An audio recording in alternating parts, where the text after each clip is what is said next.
সালাম আলাইকুম। অবশেষে অসুস্থতা থেকে উঠে এখন নোয়াখালীর সেনবাগের দিকে যাবো আজকে ইনশাল্লাহ। এতদিন আমরা ফেনীতে কাজ করেছিলাম, আজকে ইনশাল্লাহ নোয়াখালীর দিকে যাব। এই চ্যারিটি ত্রাণ বিতরণ এই কাজগুলো খুবই খুবই গ্ল্যামারাস, খুবই মজার এবং করতে ভালোই লাগে। তারপরে হচ্ছে কি এইগুলো করলে যেটা হয় কি, আপনাকে সরকার হোক বিরোধী দল হোক, আপনার পক্ষের শক্তি হোক আপনার বিপক্ষের শক্তি হোক, সবাই আপনাকে পছন্দ করবে।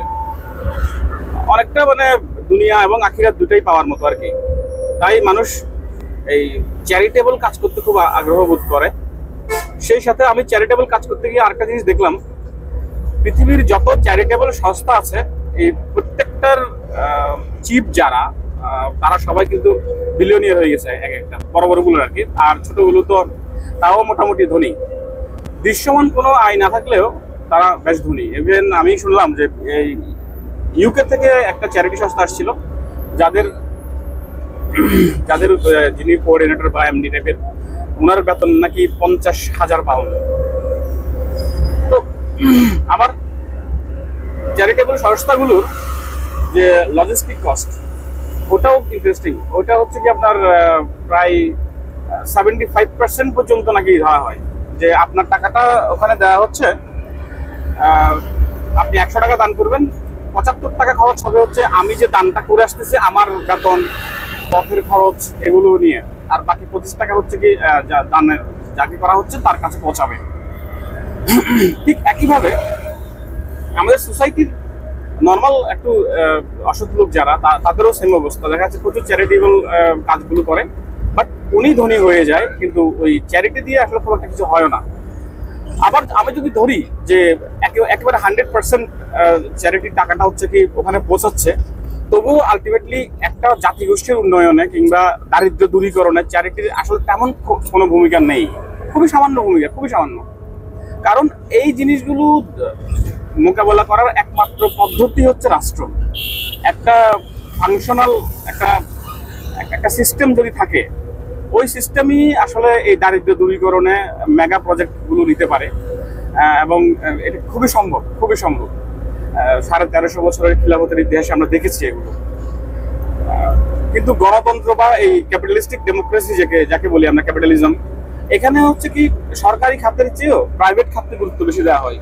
বেশিরভাগ সম্পদের মালিকানা প্রাইভেটাইজেশন করা হয়, এবং এই চ্যারিটিকে খুব মহৎ করে দেখানো হয়। বড় বড় পুঁজিপতিরা যারা আসলে মানুষকে শোষণ করে একটা ফাউন্ডেশন তৈরি করবে, একদিকে সে বিলিয়নিয়ার হয়ে গেল, আবার আরেকদিকে হচ্ছে কি মানব সেবা করে সে জনপ্রিয় হয়ে গেল। আপনি দেখেন যে আমাদের বাইতুল মোকাররমের কমিটিতেও নাকি, আমাদের ইসলামী ফাউন্ডেশনের কমিটিতেও নাকি আমাদের আনভির আছে আর কি।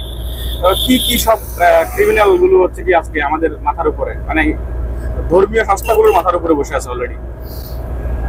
ঠিক একইভাবে যদি সমাজ পরিবর্তনের কথা বলি, আল্লাহ রাসূল সাল্লাল্লাহু আলাইহি সাল্লাম কিন্তু নবুয়ত প্রাপ্তির আগে কিন্তু হিলফুল ফুজুল গঠন করছিলেন।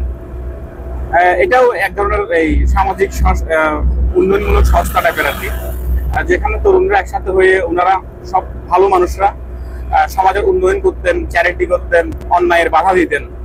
কিন্তু নবুয়ত প্রাপ্তির পরে উনি আর ওই পথে হাঁটেন নাই। হ্যাঁ, পার্সোনাল দান করছেন, পার্সোনালি মানুষকে উদ্ধার করছেন, কোনো সমস্যা নাই, কিন্তু নিজের লাইফটাকে পুরোটাই ওদিকে দিয়ে দেওয়া, মানে ওই কাজগুলোই করা, শুধু আর কোনো কাজ না করা, ওইগুলো করার নেই। বরং উনার মরণপণ সংগ্রাম ছিল একটা রাষ্ট্র ব্যবস্থা প্রতিষ্ঠা করা, যে রাষ্ট্রের সিস্টেম হবে এমন যে সেখানে দারিদ্র দূরীকরণ থেকে শুরু করে সারা পৃথিবীর মানুষকে মুক্ত করার একটা মিশন থাকবে, একটা গ্লোবাল একটা মিশন থাকবে, একটা পলিসি থাকবে। যে পলিসি আমরা পরবর্তীতে দেখলাম 20 বছরের ভিতরে রোম এবং পারস্যের মতো রাষ্ট্রকে উনি জয় করছিলেন, মুসলিমরা জয় করছিল আর কি, ইনশাল্লাহ। তো এখন আমাদের ব্যাপারটা বুঝতে হবে যে চ্যারিটিকে যত বেশি গ্লোরিফাই করব এবং যত বেশি হচ্ছে আমরা এই সিস্টেমটাকে মেনে নিয়ে এই সিস্টেমের ভিতরে, মানে সিস্টেমের কারণে দারিদ্রতা বাড়বে, আর আমরা চ্যারিটি করে সিস্টেমকে খেলা দিয়ে বাঁচায় রাখবো। অথচ আমাদের উচিত ছিল এই সিস্টেমের যে একটা ব্যবস্থা করা, একটা দফা রফা করা, এটাকে পাল্টাইয়া একটা সিস্টেম নিয়ে আসা, আই মিন ইসলামী খিলাফা, যাতে করে হচ্ছে কি এই দারিদ্র এই অত্যাচার, এই জুলুম, আগ্রাসন সবগুলো বন্ধ হয়ে যায়। তো আল্লাহ আমাদেরকে এই গ্ল্যামারাস এই দান, glamorous charitable work, relief work, এগুলো নিয়ে হচ্ছে কি দুনিয়া এবং আখিরাত ফুলে ফলে সাজানোর মতো একটা ব্যর্থ মিশনে মানে এগুলো নিয়ে ব্যস্ত থাকা থেকে হেফাজত করুন। কারণ এগুলো নিয়ে ব্যস্ত থাকবো আমরা, হ্যাঁ আমরা দান করবো, আমরা যাবো, কোনো সমস্যা নাই, কিন্তু এগুলোকে যেন আমাদের লাইফের সেন্টার না হয়ে যায়, আমাদের ইসলামিক কাজকর্মের সেন্টার না হয়ে যায়। কারণ আমাদের কাজ, আমাদের দাওয়াটা হবে সম্পূর্ণ ভিন্ন একটা জিনিস, এই রাষ্ট্র ব্যবস্থা পরিবর্তনের দাওয়া।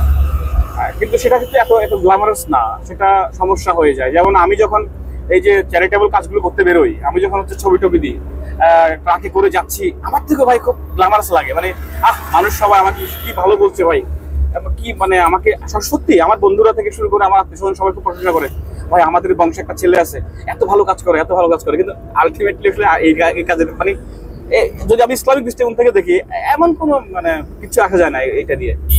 অথচ কিন্তু আমি যখন খিলাফার কথা উচ্চারণ করি, আমি যখন রাষ্ট্র ব্যবস্থা পরিবর্তনের কথা উচ্চারণ করি, তখন বাইরের মানুষের কথা দূরে থাক, আমার আত্মীয় স্বজন আমার পরিচয় দিতে লজ্জা পাই যে না এই আমার কিছু হয় না, কারণ ভয় পাই যে কোন দিন আবার আমারও ধরে নিয়ে যায়, আবার আমার আত্মীয় বলে তারও ধরে নিয়ে যায়। তো এই আর কি অবস্থা। আল্লাহ সুবহানাহু ওয়া তাআলা আমাকে বোঝার তৌফিক দান করুন।